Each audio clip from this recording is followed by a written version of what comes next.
Hello everyone, I'm Justin, and for today's video, we are playing Among Us. Before we start, I want to give a fair warning that there will be some major spoilers for Talentless Nana, mainly for the first episode as well as the plot, so take that in consideration. Okay, moving on. This is Nanao. He was transferred a few months ago to this special academy located in an island. Everyone here has superpowers, ranging from fire, ice, and even immortality. But unfortunately, it looks like Nanao has no powers and has been bullied by his classmates. Recently, two new students joined the classroom, Kyoya Onodera and Hiragi Nana. Nanao and Hiragi quickly become friends, as she has the ability to read minds, and it looks like she can read the intentions of everyone, so she knows that Nanao is a kind person.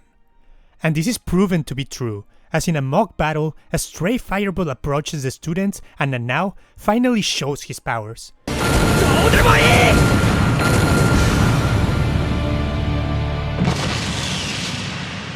Nullifying other people's powers. Everyone starts to respect him, and it looks like there's a possibility of a relationship between him and Hiragi. Well, that is until she pushes him from a cliff. 僕は今からこの子に殺されなければならないのか。 Wait, what was the name of the show again? Yeah, our main protagonist isn't the power nullifying Nanao.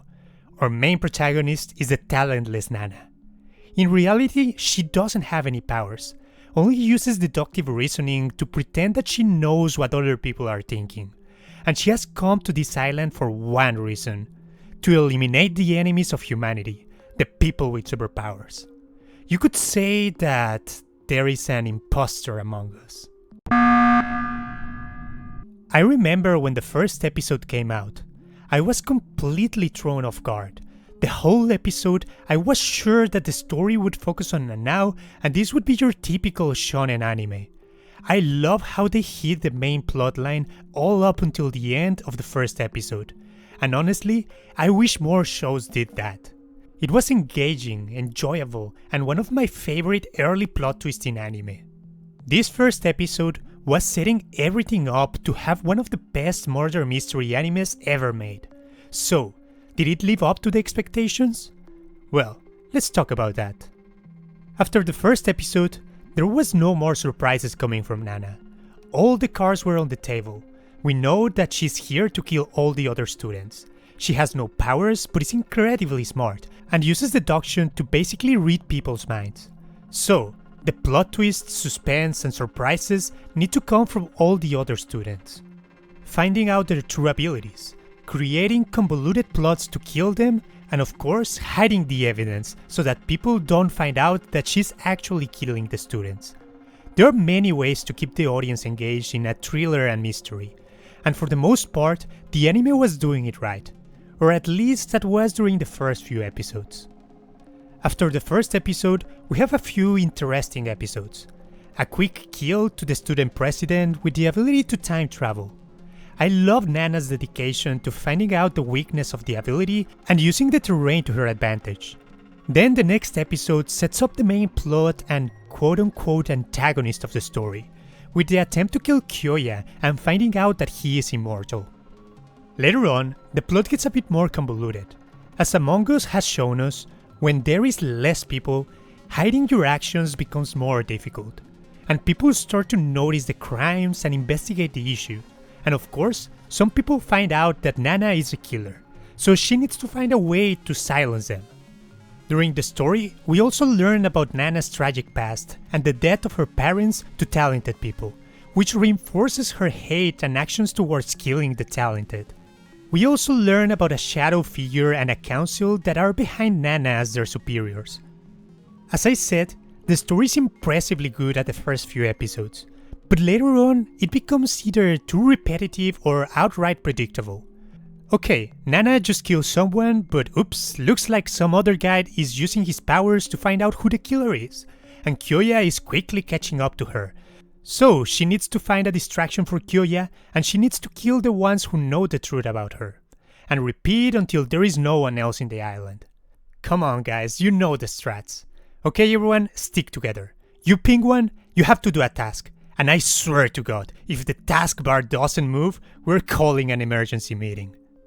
Through the later episodes, and as people start to catch up to the killings, they start to make a bit more reasonable decisions. But sometimes they are just the dumbest kids I have seen in my life.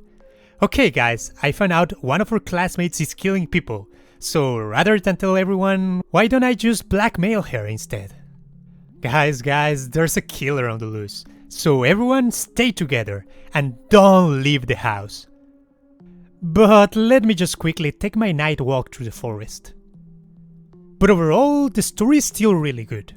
The powers are OP, but they always have a drawback that Nana can use to her advantage to kill them. The mystery starts great, and as the story goes on, it gets a bit worse but still interesting. And Nana, as a main protagonist, is a really interesting take on a twisted detective that uses deductions to hide her intentions and kill her victims. If I can have a strong complaint about the show, it is about how it ends.